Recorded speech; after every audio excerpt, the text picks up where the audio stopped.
Pierre-Étienne Biche, monsieur le préfet, bonjour. Bonjour. Vous avez pris vos fonctions en Alsace juste après le sommet de l'OTAN.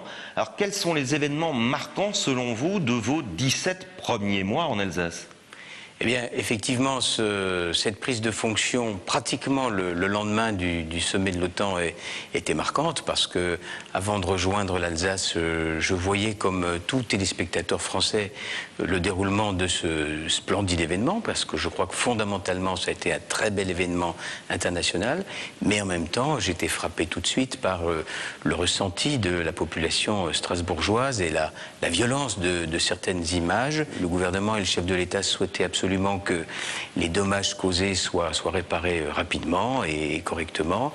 Et nous avons, sous ma direction, indemnisé les personnes qui avaient subi des dommages directs. Environ 1 million d'euros ont déjà été dépensés en ce sens. Nous avons encore quelques opérations d'indemnisation.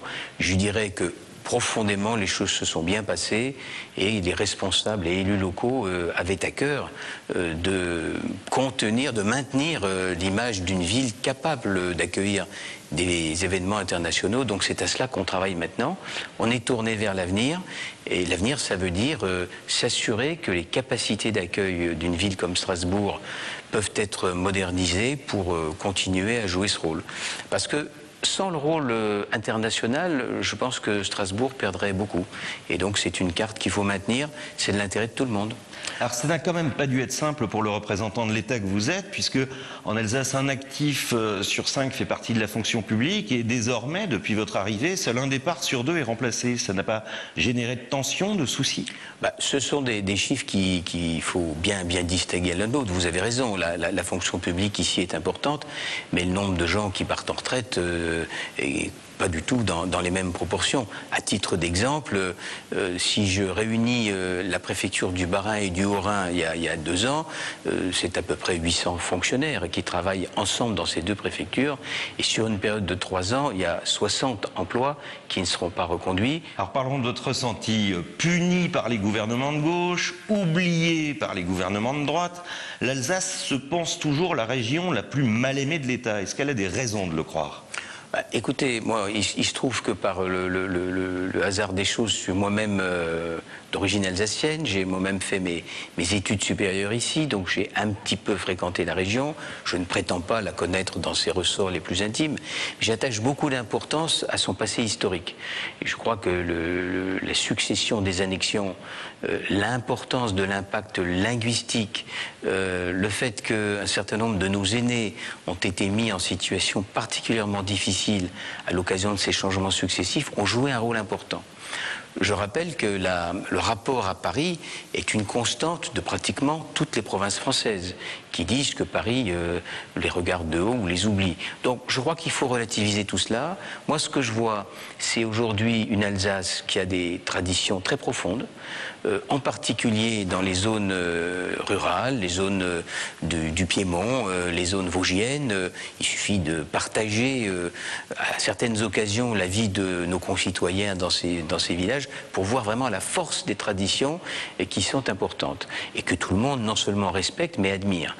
Et puis, dans les grandes villes, Strasbourg, peut-être Mulhouse, peut-être Colmar, j'ai l'impression qu'on est plus proche d'un mode de vie assez général dans l'ensemble des grandes villes françaises.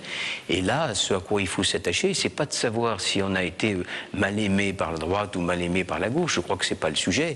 Le sujet, c'est d'être soi-même moderne, dynamique, de faire valoir ses projets et de comprendre qu'il y a une compétition des territoires entre eux et que l'Alsace, qui d'ailleurs réussit très bien dans cette compétition, elle le fait parce qu'elle a des grands talents ici. Je pense à la médecine, je pense à l'université, je n'ose pas penser à la banque, au journalisme ou à l'administration, mais dans tous les secteurs, sans oublier l'industrie, il y a des hommes et des femmes formidables ici. Donc n'ayons pas de complexe, on va de l'avant, continuons à le faire, et la reconnaissance, elle vient plus souvent qu'on ne le dit.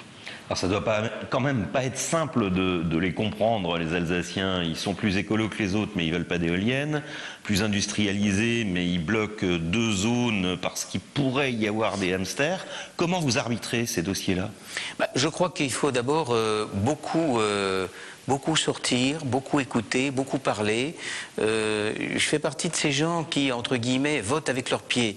C'est-à-dire que moi, je vais sur le terrain, je passe beaucoup de temps à l'extérieur et je me rends compte que très souvent, ce qui est sous l'apparence de la contradiction est souvent simplement une double exigence.